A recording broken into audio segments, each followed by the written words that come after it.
Hey YouTube, Xerix11 here. This is just a quick video response to Mannix the Pirate, who asked a question about what our single biggest regret was in life. Just sorry about the quality, I'm just uploading via QuickCam. My biggest regret kind of starts when I got into high school.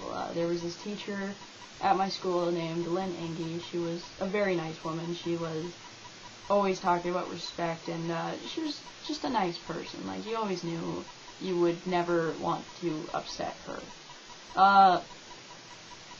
Yeah, so she was just nice, and she was also a very religious woman, and she and I often disagreed because I'm a very open atheist, and we kind of clashed, especially since in her lesson she would often talk about God and how, like, it wasn't in an obnoxious way, but she just sort of added it into the lessons despite it being a public school.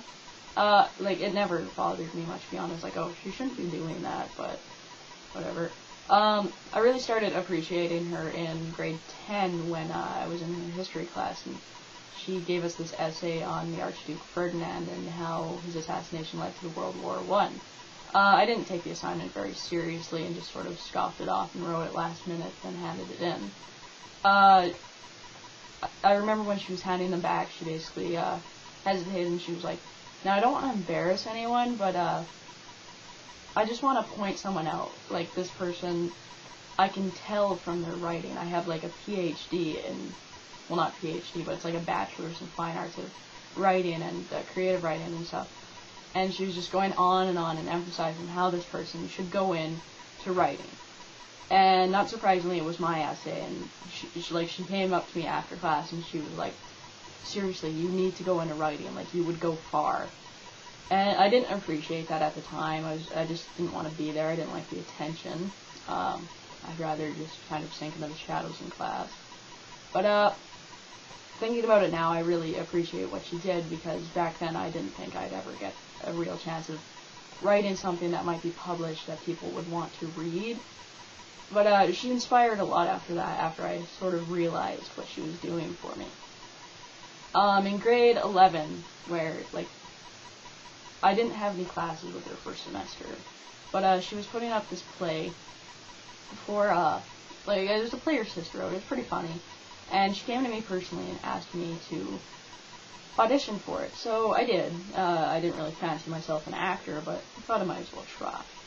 So I did, and I got cast for a part, not one of the main characters, but it was a pretty good part, so I did that part, and we practiced and practiced and practiced day after day for like 2 or 3 months, and it was the night before opening, and some of us still didn't even know our lines. We were confused, we didn't really know what we were doing, so she was kind of nervous, but opening night came, and we pulled it off without a hitch. We did fine. We raised lots of money for this charity we were organizing the event for. We ended up getting $649 for opening and last performance night.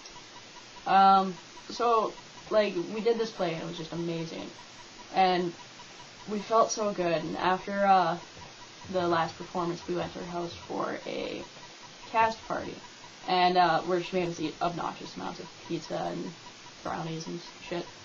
And she told us we couldn't leave until we ate it all, so it was pretty funny. But, I remember as I was leaving the cast party, we'd all had a good time. We just told stories, laughed, and joked.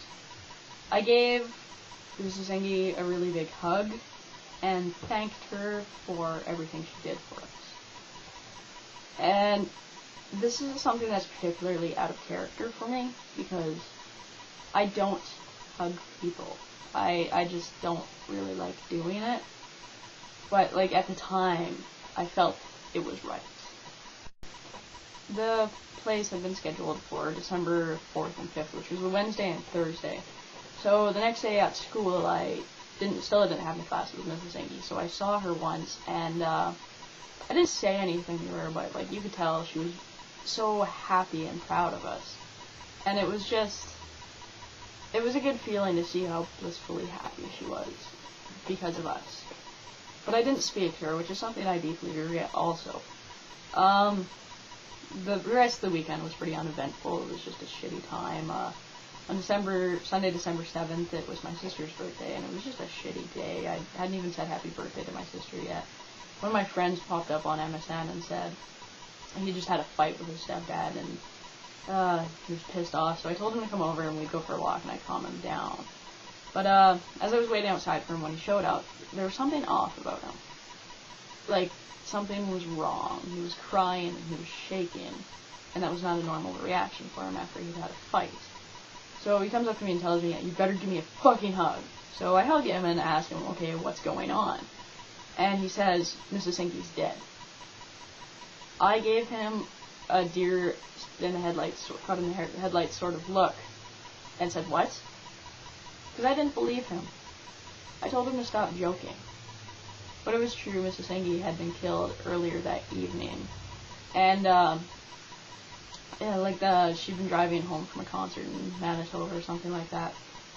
And, the highway conditions were really bad. It was snowing really hard. You couldn't really see very much in front of you. And, ended up rear-ending a semi that had stopped abruptly. And, she was the only person in the car who was killed, or even injured, really, for that matter. So, like, in a way, that's good, but it's still upsetting. So, she was killed on impact, and just generally left those other people, and, like, she left in an instant. It was just hard to believe, hard to understand that this person I had come to respect and, see as an idol had been taken from this world so quickly, so easily, and just after I had started to appreciate. So the next day I went to school, knowing there'd be a little ceremony, and there was. And they called us down to go to the gym, and I was the first person to walk in there, and as I looked, they still had the set to our play on the stage. And I just broke down crying. I hadn't slept that night, and I hadn't cried or anything after I talked to my friend and we went to see our other friends to make sure they knew. But seeing that stage with the work that we had done for her, it was so overwhelming. I just broke down, I fell to my knees and everything. And so eventually everyone got into the gym and they sort of explained what happened. I remember looking around and people were laughing. They didn't care that this woman was dead. But a majority of the gym had people like me who were just crying and are deeply upset or shocked by this. On Saturday after that, they had a ceremony for people who were out of town to come in, and students and just anybody who'd been touched by Mrs. Sinky to come in, and they could watch the ceremony, just sort of put an end to it, feel at ease, and they gave a time when people could go up and speak, and I went up there, and I said I had intended on writing something, but I knew anything I wrote would not be good enough. So I just sort of spoke from what I felt, from my heart, and for days after I had spoken at her ceremony, people were coming up to me and telling me how much my words had touched them and how much my words had meant to them. But the whole time, people kept saying things like that to me. I felt a deep sense of regret and just sorrow, because these were things I should have said to her. Things I should have said to the woman who ended up inspiring me, teaching me to come out of my shell, making me be more me. These were things I should have said, but I didn't. And that's something I deeply regret, and I think I always will, because the person who was my hero never knew how much they ended up meaning to me, and they were taken away in an instant. This is Mrs. Sinky. She was the most important person in my life and my first major death, and I regret not getting to tell her how much she meant to me. And it's a winding road, and it's a long way home. So don't wait for someone to tell you it's too late, 'cause these are the best days. There's always something to let's make the best of tonight. Here comes the rest of our life.